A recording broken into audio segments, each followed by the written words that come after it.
All right, Butler, on the count of 3, name the character in the movie that you most closely relate to. Ready? 1, 2, 3. John Smith. Wait, what? Ladies and gentlemen, please notice that exits are conveniently located at the front and rear of this auditorium. When leaving the theater, we suggest that the exit at the front of the auditorium will allow you easier access to the parking areas. Thank you. Hi, I'm Mike Field. I'm Mike Butler. And you're listening to the Forgotten Cinema Podcast. Each episode, we highlight a film that, for a variety of reasons, was forgotten by audiences. Maybe it's because a more popular movie was released at the same time, or the movie simply didn't catch on with an audience in its initial run. We'll discuss what we love about the film, or perhaps don't love about it, but we'll always recommend you revisit it. If you enjoy our podcast, we want to hear from you. We're on Instagram, Facebook, and TikTok. Our podcast is available on all platforms with a backlog of over 200 episodes for your listening pleasure. I almost got through that without looking at the notes, but I did. I'm proud of you. I still had to. Well, I was a little embarrassed that I couldn't, figure that out. We're not even halfway through. Rusty. Season 17 yet. Little rusty. You'll get there. Little rusty. Rebirth. Season 17 rebirth. So how are you doing? I've been better. Found out that, what I thought was, the love of my life is actually a spy. Probably tricked me into moving in with her, and she's just, trying to murder me. It's not a great time. And she picked up the ugliest freaking curtains that I've ever seen in my life. She won't get rid of them. And did you even recognize the curtain? I didn't even notice the curtains in the movie. I thought they like the big outside. Yeah. Oh. I mean, I noticed that the one was different than the other. I didn't even. That line, when I saw this movie back in the day, that line never went over my head. And when I watched it for this podcast episode, that line went over my head. You're clearly not a curtain connoisseur. I am not. So we are talking about Mr. and Mrs. Smith. We'll get into the facts and then get into what we thought about the film. That's what we do. Kind of what the show is all about. So Mr. and Mrs. Smith has a runtime of 120 minutes. It's rated PG-13. Production budget of $110 million. It came out on June 10th, 2005. That was a Friday. Its opening weekend, it did $50 million. Domestic, $186 million. International, $301 million, for a worldwide total of $487 million. So I think it did well. It had two of the biggest stars in the world at the time. Two of the biggest. Production companies were Regency Enterprises, New Regency, I guess those aren't the same, Summit Entertainment, and Weed Road Pictures, and it was distributed by 20th Century Fox. So I said it came out on the 10th. Let's go to the 3rd, the week before. June 3rd, on a wide release, you had Cinderella Man, which is a really good film. Yes, it is. And Lords of Dogtown, which I have not seen, so I can't really give you kind of like a quick. I know the name. That's about as far as I go. The 10th of June, when this film came out, it went up against, in a wide release, The Adventures of Shark Boy and Lava Girl in 3D. Ooh. Yeah. The Honeymooners, which was the remake of the TV show from, I don't know, I'm going to say 50s, I think. 40s or 50s, yeah. And that was with The Honeymooners. This one was with Cedric the Entertainer. I didn't even see that one. And then the horror film High Tension, or Hot Tension, or something like that. Okay. Yeah. Yep. The one where the head's on when she they dump the head out of the van. Yeah. You also had a limited release that day of the 10th of Howl's Moving Castle. So the week after, on the 17th, which is that Friday, you had a wide release of The Perfect Man and a limited release of Heights. But that's not the headline for that week, because on the Wednesday, the 15th, so 5 days after this film came out, you had Batman Begins open. So did you know that, or before we even did this? Did you remember that back in the day? I didn't know it came out with this, but I remember it coming out. I remember it being a big deal. I remember going with my buddies to see it, the first showing of the day. Like, let's go watch this movie. Your buddies. And then I was telling my parents how good it was. I was like, let's go watch this movie. It's one of the few movies before I even worked at the theater that I saw twice in the theater. Cool. All right. This film, Mr. and Mrs. Smith, was directed by Doug Liman, who's done Swingers, Go, which was a film we did, and The Bourne Identity. Written by Simon Kinberg, right? Yep. Yep. We'll get into some of the other writing, because there's a bunch of other uncredited rewrites and whatnot.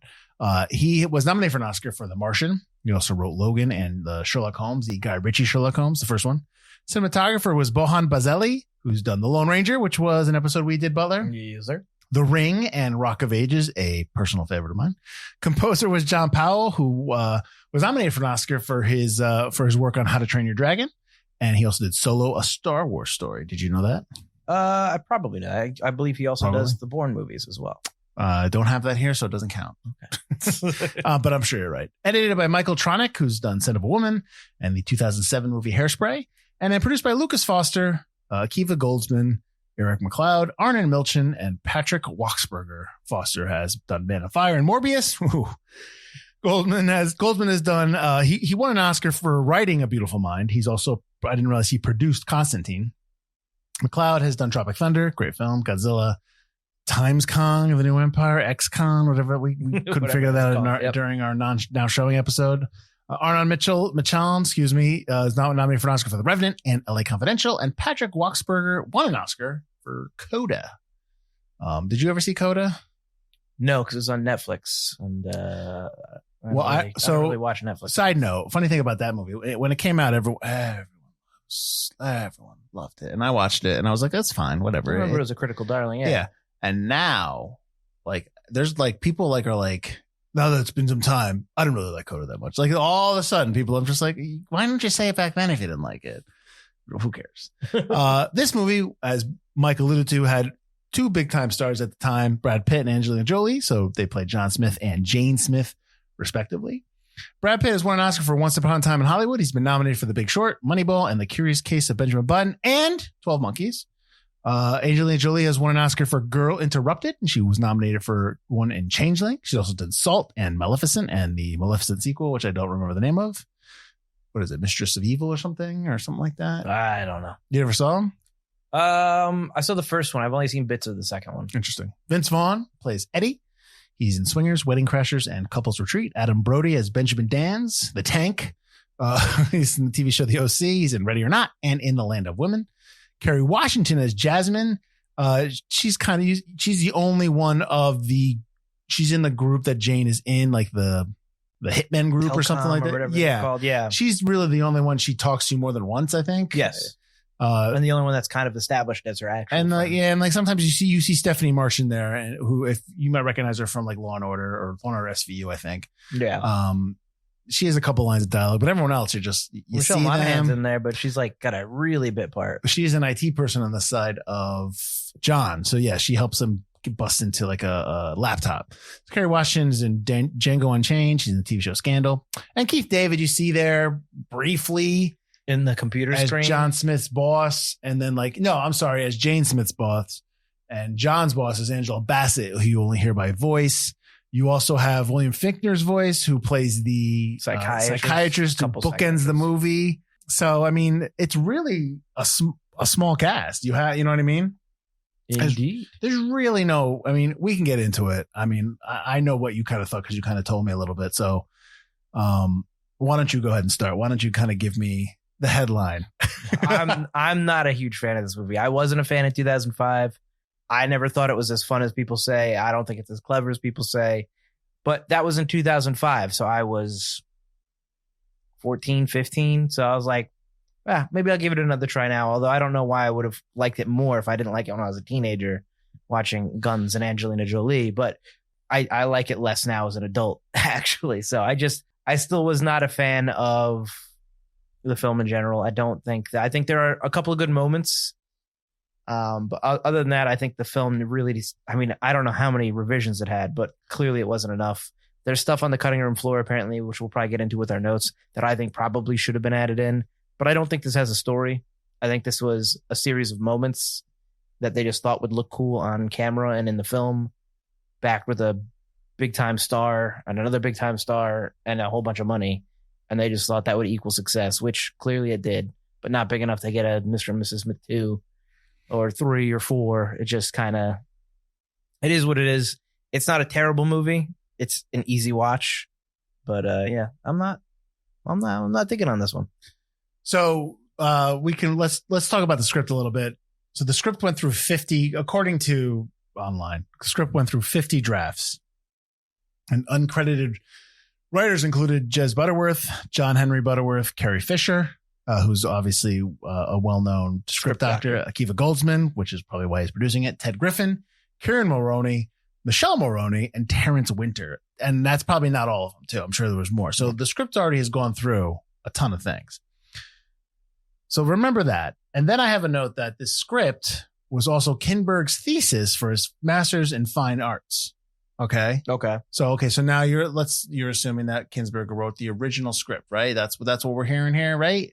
Well, he's not the first person to come up with the idea, but yeah. Well, that's what I'm saying. Like, because then I have a note that says that the inspiration for this movie was the TV show, the failed short-lived TV series that starred Scott Bakula and Maria Bello, the same name, on CBS. It ran like 6 episodes. It's on. You can catch the commercial on YouTube. Actually, you can see the pilot episode on YouTube, which I might watch. So that was the inspiration. So, but then I had a note that said Kinberg thought of this movie.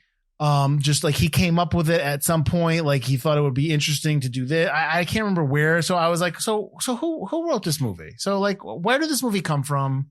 How was it put together? I mean, I know there's such a thing as divergent ideas. Like you can have the same ideas for a movie, but they're so close together with the exact same title. I'm sorry, but while he was in college, maybe he just saw a promo for this and it was in the back of his head. Maybe. And he inadvertently wrote a movie about the TV show, right? Without really realizing what he did. So that's kind of like the background of the script a little bit. I will say to your point about there is no antagonist. And I think that the notes that I had were they had stuff was going to be like with Angela Bassett and Keith David, like they were going to be in the movie and then they wrote them off. And then there was like supposedly some other person or something like that was supposed to be the bad guy. And then that was wrote out. So then they just decided to just kind of have them against the world, apparently. While you said it has good moments, I think that, some of their scenes, I think the action scenes are fun. Like I love their fight in the house. I like a lot. Their fight in the house is what makes the movie watchable. The fight in the house is awesome. But that has a lot to do with the actors. That has a lot to do with the Doug Liman and his direction. Yep. The scene when she escapes from killing that guy in the high rise, whoever he was. The pocketbook comes apart. That was very James Bond like. That was kind of cool. I like that. Yeah, so I like that. The ending scene, while the action is cool to watch, like the fighting, it's kind of a weird setup, just how they get there. Like I'm not a. Yeah, they're really. It's really difficult. It's really difficult to break down some of the stuff in the movie because, as Mike says, a lot of it doesn't make any sense. Because they figure out that they were burned because they're together. So they wanted to eliminate each other. Or that was the plan. The plan was, the setup was they both sides say that Adam Brody's character is a high value target. So you have to go get him. They end up at the same place. And the whole hope is that they would just kill each other because both of their organizations found that they were married, which is apparently a big no-no, even though apparently they're all working for the same side. Whatever. I don't even know. Who knows who they're I working assume for? that they're Who's just. The good guy? I assume they're just rival hit squads. But then again, like, why? If you're not a government agency, why does it matter? Why does it matter? Exactly. Yeah, if you're two private firms that are just basically trying to get contracts, why does it matter? You don't establish it. Yeah, like the TV show I tell you to watch, Archer, the animated series with H. John Benjamin, does that with private spy firms, and there is a lot of different moments where different private spy firms are actually fighting each other because they hate each other, and want each other's contracts. But that's established. In this film, you barely know what anybody does. Mm-hmm. You don't really know whose side anybody's on, or if, they clearly are supposed to take out the same targets because they're both jealous of each other taking out different high value targets once they get together and they start reconciling. Right. Oh, I got this guy. You got Alps. That was, oh man, I'm so jealous. Oh, that stuff was when they first did it, when they were like in the house and they were kind of like talking and they started diving into Jaws territory when they're comparing wounds. And then they were talking a little bit about stuff they did. I was like, all right, okay, fine. But then when they were in the diner with Eddie and he was like, it's like Canada level bad. And she's like, that was you. It's like, we've done this already. We don't need to keep doing this. No, they're going to keep doing it for the rest of the runtime of the film.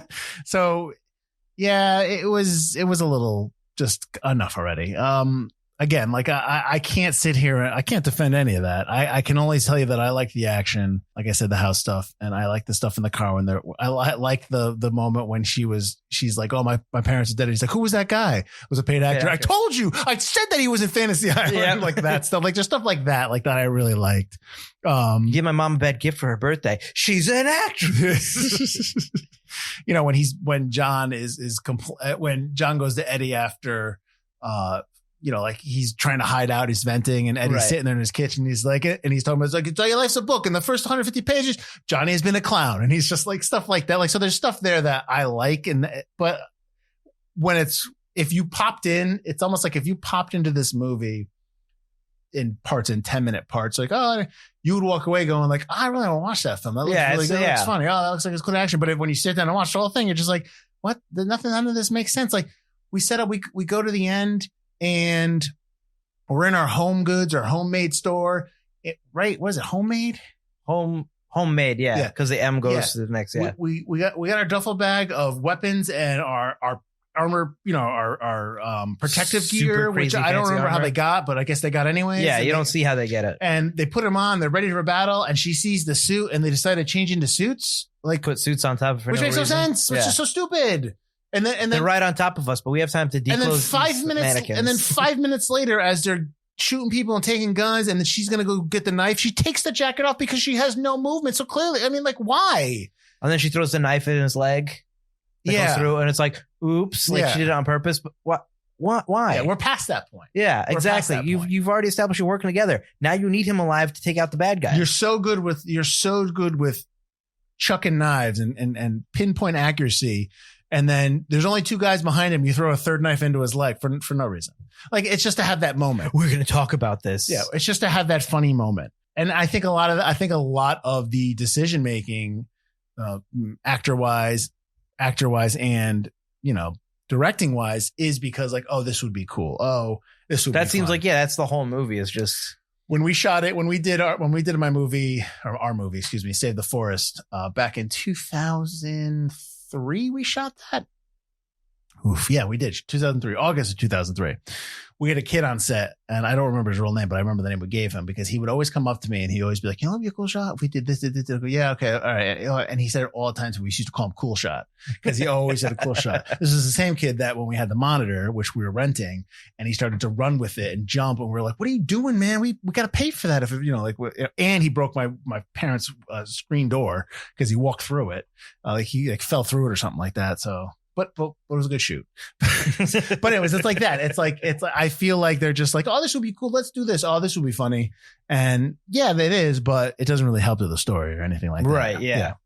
While we're on the topic of what doesn't make any sense, at the end of the film, they're being chased and whatever. People are coming at them and they go to homemade and they kill everybody. And then that's it. It's they've apparently moved back into their old home because they're going to the same therapist. Yeah. Yeah. And it's been they said they're renovating or whatever. We're renovating 6 months, 6 months or a year, something like that. It's like they're not coming after them anymore. They killed all the people. No, I don't know. Because they cut the end scene where they actually went after Keith David's character and Angela Bassett's character, and they actually it's almost like the movie. It's almost like if Doug Liman had come onto the screen at some point at the end of the film, it was just like, we don't care. You don't care, right? Let's just get to the funny stuff. We're at the 2-hour mark, folks. So this is where our movie ends. Yeah. So, yeah, and at that point, you're just like, all right, it's over. Okay, that's fine. We ended in a big shootout. Yep. That's not even, I don't even like the end shootout because like we talked about, it doesn't make sense. Yeah. They're going up against impossible odds and no one's hitting them. No one's shooting them all of a sudden. But They're how all about, supposed to be a crack team? But how they about, go in a wooden shed and no one's just shooting the crap out of the shed? I know. Come on. And how about the fact that like Jane never has to go up against her fellow agents? Like that would be a big thing. Yeah, it's all Brad Pitt's guys. Right. They have the moment. Well, who knows who it is who's chasing them down? True. Oh, because the budget's to put a bounty. $500,000. So it could. I mean, they had a really cool opportunity to like have like different mercenaries after them with different. Kind of like almost like in Smoking Aces when you had all the boss different level guys coming after. Yeah, they could have had they could have done that, but no, they have these generic dudes that are clearly part of a team, which would have worked better because if they took out all the named guys, I would have been fine with it just ending because they took out all the named guys. The people that pose a real hard threat. But you don't have the opportunity of Jane, like I said, going after her fellow agents. You have that one scene where Eddie was like, "Hey man, I don't know you." He clearly isn't going to get involved. Yeah. But Eddie should come back because Eddie's a big part of his life. So at some point, Eddie should return in the movie. He doesn't. He doesn't come back to help them or broker a deal for them or anything like that. Or betray them. Yeah. I'd be okay with that too. Which brings me back to my original, when we were talking about the writing. How is this your thesis for your Master of Fine Arts? Like what were you, this is how my movie got messed up? Like, I'm curious. what the original script looked like. Because I can't imagine we're watching he's it after too much. 50 revisions. And I'm not saying anything bad because he's a very good. Kinberg's an extremely good writer. He's nominated for an Oscar. You don't get that looking into that. So I'm curious what his original script was, because he probably did have an antagonist. He probably did have an ending that they just didn't do. And I'm curious, like, what changed and what kind of, like, when you have 50 drafts of it and you have 8 to 10 writers that are working on it, it is nothing like you started out. And it is a zombification of your original screenplay. And I would love to see what the original screenplay was, to know, like, okay, like, what are we doing here? Like, what was the general idea for this movie? And maybe the new show on Amazon Prime that stars Donald Glover is part of that, is maybe what that was supposed to be. And I haven't really looked into that. I should. It would have been good to do that for this movie. But, so I'm curious, like, what did it look like? It's got to have been a lot more story focused, and then the studios just kind of got their hands on it and just got Brad Pitt. He's we got to do this. Audiences are going to want this. We got to do a scene where this happens. And how about the fact that, and I don't know how this was worked out, that in the middle of the movie, as they're shooting, Pitt leaves to for 3 months to shoot Ocean's 12. Because Ocean's 12 was just a big vacation for that entire cast. So it wasn't even a big thing. They start shooting in January and the end of April 2004. He leaves, so the production shuts down. He goes and shoots Ocean's 12, and then they come back and shoot the rest of the movie. Well, I don't know what their schedule is like, but I know that he was in on the movie. Then Nicole Kidman, who was supposed to be his original Mrs. Smith, dropped out. I wonder if it was already like on track, and then he was like, well, you guys did it late. Now I've agreed to Ocean 12, so you can keep me. I'll come back, but Ocean's it's going to have to be Warner Brothers. I believe so. Yes. But talk about, that doesn't help. I don't care what year, with the exception of Castaway, where Tom Hanks did the first part of Castaway, where he was heavy, left. He had to stop to lose weight. So Zemeckis goes and because he directed Castaway, goes and does the Harrison Ford film where he's the bad guy. Michelle Pfeiffer. Oh, the one What Lies Beneath. What Lies Beneath. You don't like What Lies Beneath? We have this conversation all the time. Damn. I do not like goes and shoots What Lies Beneath while Tom Hanks loses weight, comes back and shoots the rest of Castaway. That's fine. That works. Same thing in Raging Bull with Scorsese and De Niro. What Lies Beneath is good. It absolutely is. How do you not like it? I don't think the twist is good. It meanders. It just takes forever to get to the point. You take forever to get to the point. You shush up. Oh, that's ridiculous. It's good. I do not like that movie. Oh, it's so stupid. This sometimes. Is like we've talked about this. No, we've talked about American Beauty, which is the wrong one on your part. I know I'm wrong about American Beauty. I just don't like it. Fix your mic. What Lies Beneath, I just don't like, and I don't think it's a good movie. American Beauty, I'm like, it's a good movie. I just personally don't like it. Why? Because you don't like to be. Is it too awkward for you? There's awkward moments, but I also just don't believe the character. Like, I don't like movies where characters aren't believable when they're supposed to. Who's not believable in American Beauty? They're all just like exaggerated versions of like the guy who wishes he had a different life and wants to be with the younger the closeted homosexual. Like, it's just a little bit too. Chris Cooper? Yeah. Chris Cooper is awesome in that movie. The acting is good. The movie is good. I just don't connect with it. All right. So if we ever do American Beauty, I won't say I'm wrong. Your points are all valid. But you need to, because you were saying you don't like it because of it's too cliched or it's too stuff that you've seen before kind of thing, right? Is that what you're saying? I just think they're exaggerated versions of real life people. That's what movies are. But like to a weird degree. It's like I said, I'm not going to defend my points. I know it's a good movie. I just cop out. I just don't like it. Cop out. You don't have any movies like that where you're like, I know it's good. I personally don't like it. You'd have to. You would probably be the better judge to tell me like this movie you hate, because I don't remember when we. I don't remember sometimes because like when we're talking. I don't know if we've done any on the podcast. And you're like where you've been like I know there's movies where you're like.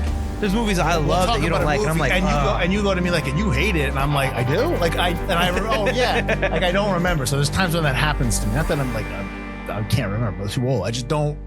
Sometimes I just don't like. You're just kind of 8 million films. Yeah. All right, what were we talking about? Oh, this film, Mr. and Mrs. Smith. Oh, you know what? Really, one of the things that really bothered me about the movie, I don't know why, but I wrote a note about it. When they do their tango scene, which is clearly a rip off on True Lies, whatever. What's your say? Kind of, but it's not as good. But yeah. Right. So he plants the bomb in the upstairs, I assume, women's bathroom. She does. Or she does. No, he does. She goes upstairs. He goes, don't do it. Don't stop her. And he hopes she blows up. No. And then he walks out and she sees he's alive. And then it turns out she put a bomb in his jacket. They both try to kill each other. So when she puts the bomb in his jacket and he puts it in the mailbox and it explodes, there's a limo driver right next to him who goes, "You want to ride, sir?" You're not asking the guy whose jacket just exploded with a bomb if he needs a ride. That's a crazy person or someone who's about to get murdered. He did save a lot of people. He told him to get back. He did. You don't get a limo right out of that. Well, when he pulls him out of the limo too, they ramp up. I saw it like the fast forward. I was like, why do you need that? You don't do that again in the movie. I don't. I know that's like an action choice in some movies, but it's the only time they do it. Yeah, I'm not sure why they did that. And before that, when they first kind of discover, when they're in the house and they're eating the dinner and so I like that scene, but yeah. And then he starts chasing her. So I have the note when he's running that he tripped by accident and the gun went off by accident. Yes. But that doesn't make I don't think that's right because the gun hit the car and I don't know if it was a happy accident. He trips by accident. It didn't say the gun went off by accident. Maybe they added the gun going off in post because they liked him going, "Oh God," and then they added like, "Okay, so he shoots the windshield." Maybe, I don't know. That was another one where I was confused whether if the note I was reading was accurate or not. So then they made a bullet hole part that whole thing part of the scene. But I do like that. Oh dear God. And I was a little confused about the geography of everything. The geography. What am I talking? So when they go, this is your mission. So they got to go get Benjamin Tank Dans in the desert. Where you live in? They work in the city, right?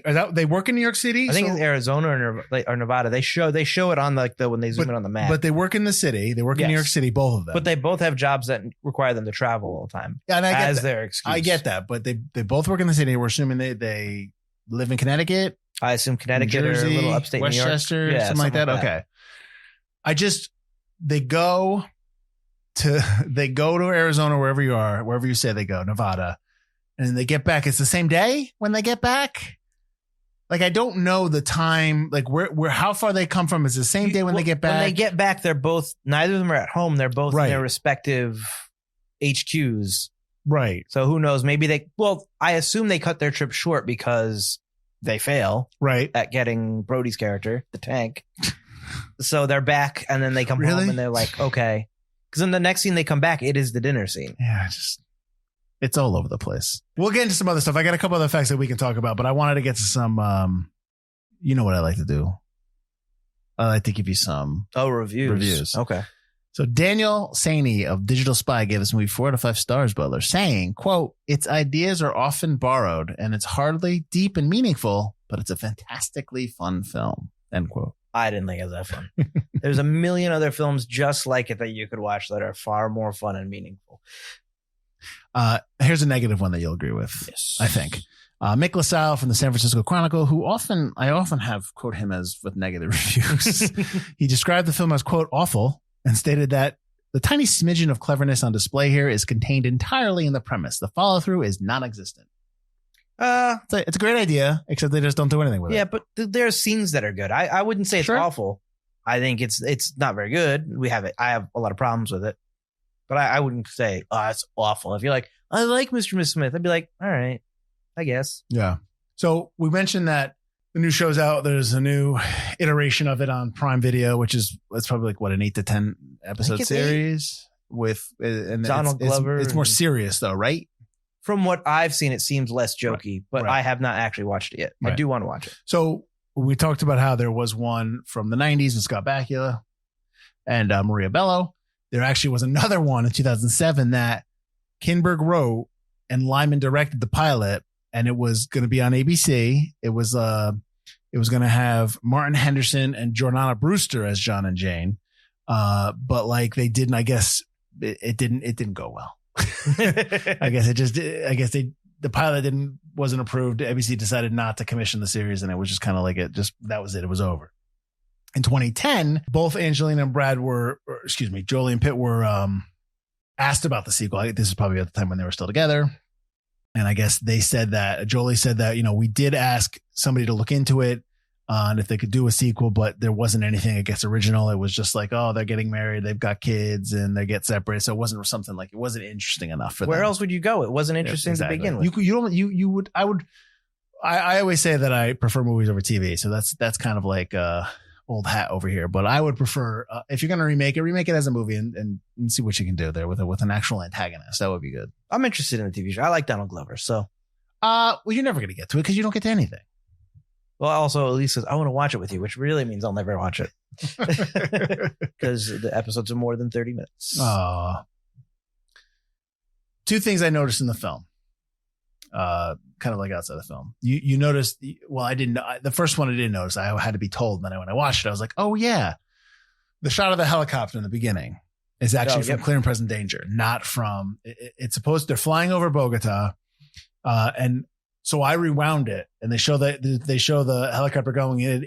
You can see the blue jacket from like Jack. Oh, you can see Jack's jacket. Yeah, yeah. I know they added the flames and stuff were all, and you can see how bad they are. You could it's really quick. It's a bad CG. So you can see that, and the other thing is when Jane and her team escape, which is the stupidest escape plan.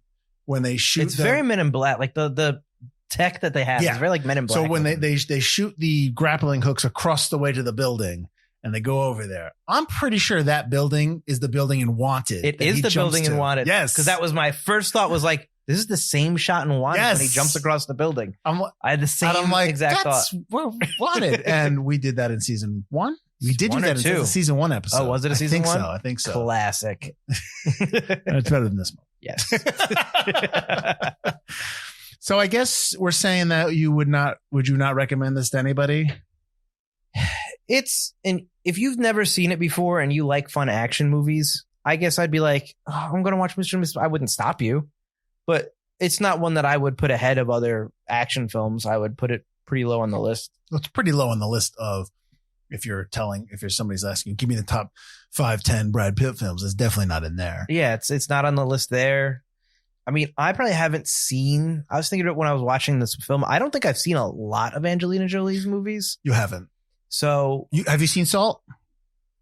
I watched some Assault on HBO. Salt's actually I not watched that, like the last 35, 40 minutes. Salt's actually not that bad. That's Salt's pretty good. heard. Yeah. It's a good action film. And I like Juana. She's in Wanted. Waned's good too. Yep. Did you never saw Girl Interrupted? Or I've seen Girl Interrupted. Okay. That's good, obviously. I don't hate Maleficent, the first one. I thought I was going to, and I was like, you know what? It's all right. Did you see Changeling? The one with that about her son or daughter gets kidnapped? No, I did not end up seeing Changeling. That's a Clint Eastwood movie. That's a good movie. But yeah, overall, it's like I don't think I have a full 10, or I would have trouble remembering 10. Mm-hmm. I would choose this over Tomb Raider. The original Tomb Raider. Agreed. But the original Tomb Raider, there was such a want for that film to happen. Sure. You know what I mean? Like people like, and it's classic 90s cheese. It's, you know what I mean? I know, but I knew it was a bad movie, but I enjoyed it when I watched it. Right. I remember there was such a huge buzz around that movie. And I would be honest, I would imagine it did really well. It did a sequel. Yeah. So, which was not as good, but, it's, even though you might not think it's that good of a movie, like the first one, right? It's still considered a hit in her, in her pantheon of films. But Angelina Jolie is saving the world right now, so she does a ton of other stuff outside. Yeah, she mostly does the UN stuff, which is far and away better thing to do than do these. Saving children is more important than making cheesy action. And movies. the movie next week is all about that. It's true. So yeah. All right. So I think I would recommend, I mean, as an action film, yeah, I think if somebody wanted to, if they said, I don't think I would actually I don't think I have to go out to somebody and be like, hey, you should watch this movie. It would almost be like somebody's like, oh, we're going to watch Mr. and Mrs. Smith tonight. What do you think? I'm like, you'll have some fun. Yeah. Like it wouldn't be something I would like suggest, but if somebody said they were watching, I'd be like, well, enjoy it. You'll have some, it's got some fun. The house scene is both of the house scenes are really fun. Yeah. Well, it's got some good dialogue. You're talking about the fight scene. Yeah. You're talking about the dinner scene where they're trying to catch each other. They're trying to catch each other. And then the actual fight. And then the actual fight afterward. Those are good scenes. I like some of the dialogue. Like I kept telling you, I want to do the commercial with, you want me dead? And I'm becoming less and less concerned with your well-being. So let's get a divorce. Like I like some of those, like you said, Vince Vaughn, He's always fun. He was good. He's on the top of his. He's very Vince Vaughn-y. Of course. This is when he's ordering the ice cream with the waitress, a little chocolate, a little vanilla, if you know what I mean. Make it a sundae. I'm like, oh, that's classic Vince. Well, that's improv. That's all him. Yeah. That's all him. You live with your mom. Yeah, because she's the only woman I ever trust. Mom, I almost shot you right now. Do you know how serious this is? That's almost like an exaggerated version of Will Ferrell's character in Old School. Almost like an exaggerated version. Yeah. Which is still funny. So. All right. So I guess, tell them where they can find us, or. You can find us at ForgottenCinemaPodcast.com. Wherever you get your podcasts. We're also on the socials at Forgotten Cinema Pod. And we have a Patreon. Join it. It's free. Join the Forgotten Cinema community. Tell us, once you join, you can access to our Discord. You can tell us what you thought about Mr. and Mrs. Smith, or talk to other like-minded movie-loving people about movies. It's a great community to join. We're really trying to build it up. If you'd like, we do have paid tiers where you have access to exclusive episodes. We just finished our Planet of the Apes lead up while we're recording this, and we're going to release our now showing episode for Kingdom of the Planet of the Apes. That'll be for everybody, but our lead ups are exclusive. We have Ghostbusters, Planet of the Apes. We're going to do a whole Alien series this summer. So if you're interested in that, hearing us talk about movies that we normally wouldn't cover on this show, check that out on Patreon. Like I said, it's free to join the community. We'd love to hear what you guys think about the movies we cover. And join us next week. We'll be doing the 1984 war drama, and biography, The Killing Fields. A vastly different film than this one. It's going to be such a fun watch. I'm excited. No, listen, we're telling you now because these are movies that you should watch. And I think it's a good film to do. And it probably will be it probably won't be a high rated show in terms of our views, but I'm okay with that. But it's an important one. But I wanted to do this movie. It is also it's a rare one because why? Oh, I hadn't seen it before. What? And that's part of the ulterior motive to do Forgotten Cinema is a lot of times I want to see movies that I had not seen and I need a reason to see them, because The Killing Fields would not be something like, let's pop this in tonight. I know that. I knew what the story was about, and it's a tough watch, but it's a necessary watch, and I wanted to do it. So I'm glad we're doing it, and it'll be fun. Kind of. Well, you'll see. All right. Thanks for watching. Thanks for listening. I'm Mike Field. I'm Mike Butler. And this has been Forgotten Cinema.